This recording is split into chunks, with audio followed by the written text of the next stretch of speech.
Hola mis amados hermanos, Dios les bendiga grandemente. Como cada semana estaremos conociendo un atributo más de nuestro gran y poderoso Dios. Esta semana estaremos hablando sobre la ira de Dios, un atributo de Dios que poco se nombra, pero que en realidad es parte de la unidad de Dios. Empecemos. La ira de Dios. Conocer a Dios, amados hermanos, exige necesariamente una comprensión correcta de su carácter. Y para tal efecto debemos considerar cada uno de sus atributos que encontramos en las Sagradas Escrituras. En cada testamento, en cada libro y en cada autor inspirado por el Espíritu Santo, encontramos impresa de alguna u otra forma la naturaleza y las características del Creador. Es evidente que algunos atributos son más conocidos y preferidos que otros. Pero al ser Dios una unidad, como dice el libro de Deuteronomio capítulo 6, tenemos que afirmar que Él es la suma de todos sus atributos y ninguna de sus perfecciones deben ser enfatizadas a expensas o a costas de otra. Por eso debemos guardarnos o evitar pensar que Dios es más misericordioso que santo o más amoroso que justo. Lo correcto que debemos afirmar es que Dios es misericordioso, amoroso y bueno, y a su vez poderoso, santo y justo. Él es el mismo y no cambia. La Biblia lo afirma. Sin embargo, dentro de todos los atributos de Dios, hay uno que tiene una extraña aceptación, no solo entre los incrédulos, sino también entre cristianos. Tiene que ver con el atributo de la ira de Dios. En el Antiguo Testamento vemos varias historias o eventos que son una viva y clara expresión de la ira divina. El diluvio, por ejemplo, en Génesis capítulo 7. El juicio de Sodoma y Gomorra, en Génesis capítulo 19. Los que murieron tragados por la tierra, la rebelión de los hijos de Coré, Números 16. La matanza de los amalecitas, Primera de Samuel capítulo 15. Estas son algunas de las muchas manifestaciones de la ira de Dios. Asimismo también Moisés dijo en Deuteronomio 32:16 que le despertaron a celos con dioses ajenos, lo provocaron a ira con abominaciones. Además el rey David en el Salmo 5:5 dice: los insensatos no estarán delante de tus ojos, aborreces a todos los que hacen iniquidad. También el Salmo 7:11 dice: Dios es juez justo, y Dios está irado contra el impío todos los días. Y podría citar muchos pasajes similares a estos en el Antiguo Testamento. Y aún en el Nuevo Testamento encontramos este mismo atributo en repetidas ocasiones. El apóstol Pablo le dijo a los romanos en el capítulo 1, versículo 18, que la ira de Dios se revela desde el cielo contra toda impiedad e injusticia de los hombres que detienen con injusticia la verdad. Se estaba refiriendo a los que se adhieren o aferran al pecado sin soltarlo. Estas son personas que no son del agrado de Dios, amado hermano. A los efesios también les dice en el capítulo 2, versículo 3, que antes de convertirnos a Cristo, todos nosotros éramos por naturaleza hijos de ira. Estos versículos nos están diciendo que mientras el hombre permanezca en incredulidad, está bajo la ira divina de Dios. El mismo Señor Jesucristo confirma esta afirmación en Juan 3:36. Él dice: el que cree en el Hijo tiene vida eterna, pero el que rehúsa creer en el Hijo no verá la vida, sino que la ira de Dios está sobre él. También vemos que la mayor expresión de la ira divina la experimentó nuestro Señor y Salvador Jesucristo. Cristo sufrió, amado hermano, toda la furia, la ira de Dios en la cruz. Él estaba padeciendo allí por los pecados de todos los pecadores, de toda la humanidad, de usted, de mí. Es por eso que en la noche de su arresto, mientras oraba en el huerto de Getsemaní, le pidió al Padre librarlo de la copa que era toda la ira de Dios sobre él. Jamás, amado hermano, podrá imaginar lo que sintió o experimentó Jesús en la cruz del Calvario. Y podríamos seguir citando muchos otros pasajes similares a estos. Entonces, debemos preguntarnos lo siguiente: ¿cómo podemos definir la ira de Dios? La ira de Dios, amado hermano, es la inevitable reacción de un Dios santo contra el pecado de los hombres. La ira es la respuesta necesaria de un Dios justo contra la maldad de las criaturas. Quizá podríamos encontrar dos dificultades para entender esta característica divina.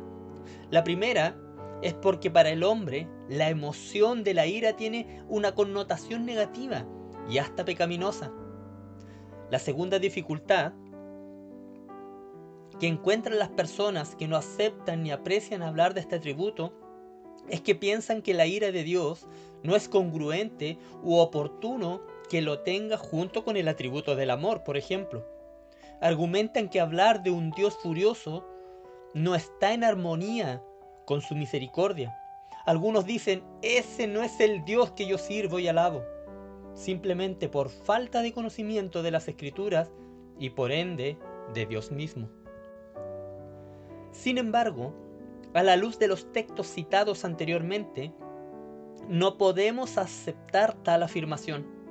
No seríamos precisos en nuestra descripción de la santidad y la justicia de Dios si ignoramos o suavizamos el concepto bíblico de la ira divina. El evangelista inglés Arthur W. Pink dice en su libro de los atributos de Dios lo siguiente, abro comillas: la ira de Dios constituye una perfección divina tan importante como su fidelidad, poder y misericordia. Ha de ser así, por cuanto en el carácter de Dios no hay defecto alguno, ni la más leve falta o impureza. La indiferencia al pecado es una falta moral, y el que lo odia es un leproso moral. ¿Cómo podría él, que es la suma de todas las excelencias, mirar con igual satisfacción la virtud y el vicio, la sabiduría y la locura? ¿Cómo podría él, que es infinitamente santo, desestimar el pecado y renunciar a su ira? Por lo tanto, hermanos, ¿cómo podemos meditar, con gozo por la ira divina? ¿En qué manera podemos agradecer y celebrar la ira de Dios? ¿Cuáles son los beneficios de meditar en su ira? Creo que pudiéramos enfocarnos fundamentalmente en tres beneficios al meditar en la ira divina. El primer beneficio: recordar la ira de Dios nos debe producir una certeza de que un día el Señor sacará todo a la luz. Porque mientras vivamos en este mundo estaremos expuestos a las injusticias, a los maltratos, a las burlas y abusos. La realidad de un Dios justo y santo nos debe generar la confianza de que un día Dios juzgará toda impiedad y maldad. Sin embargo, debemos tener presente que es un privilegio divino cómo, dónde y cuándo hará manifiesta su justicia. Porque si no lo hace aquí en la tierra, lo hará en la vida venidera. Y en ese mismo sentido también todo acto, amado hermano, de obediencia será expuesto y recompensado.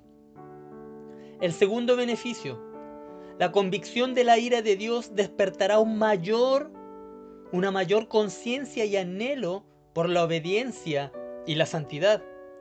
Ignorar la ira divina, amado hermano, puede ser dañino para el ejercicio de la piedad. Al contrario, un sano y santo temor se despierta en los corazones de los creyentes al contemplar este aspecto del carácter de Dios. La ira santa de Dios despierta una conciencia santa en el pueblo de Dios.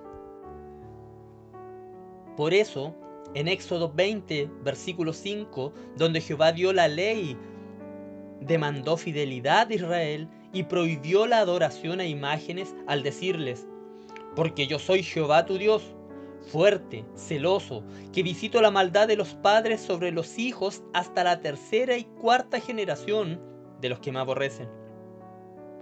Y el tercer y último beneficio: meditar en la ira de Dios nos debe llevar a una adoración gozosa, porque nunca sufriremos sus efectos, pues Cristo, amado hermano, padeció en la cruz para librarnos de esa ira divina de nuestro gran Dios.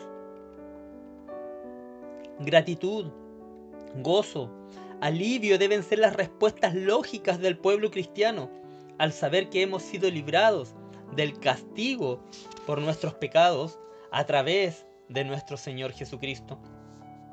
El apóstol Pablo declara bien esta verdad cuando escribió en Primera de Tesalonicenses que Jesús es quien nos libra de la ira venidera. Nuestra confianza, amado hermano, es que Dios juzgará toda maldad, un sano y santo temor y finalmente el gozo de saber que por el sacrificio expiatorio de Cristo hemos sido librados de la justa ira de Dios, son los beneficios mientras contemplamos la ira de nuestro Creador. Muchos muchos preferirían que solo hablásemos del amor y de la gracia de Dios, pero separados de la realidad de la ira divina, ni el amor ni la gracia tienen mucho sentido. Algunos equivocadamente han argumentado que la enseñanza o el concepto de la ira rebaja la dignidad de Dios, disminuye el atributo del amor, y que la idea de la ira divina es arcaica, y que la terminología bíblica se refiere a nada más que un proceso inevitable de causa y efecto en el universo moral. En otras palabras, la ira divina para estas personas es una fuerza impersonal, o sea, que no tiene personalidad y que opera en un universo moral, no un atributo personal o una disposición en el carácter mismo de Dios. Y esto, amados hermanos, no es así. La ira divina es la parte esencial de las características y atributos de nuestro gran y poderoso Señor. Un fuerte abrazo a cada uno de ustedes, amados hermanos. Dios les bendiga. Amén.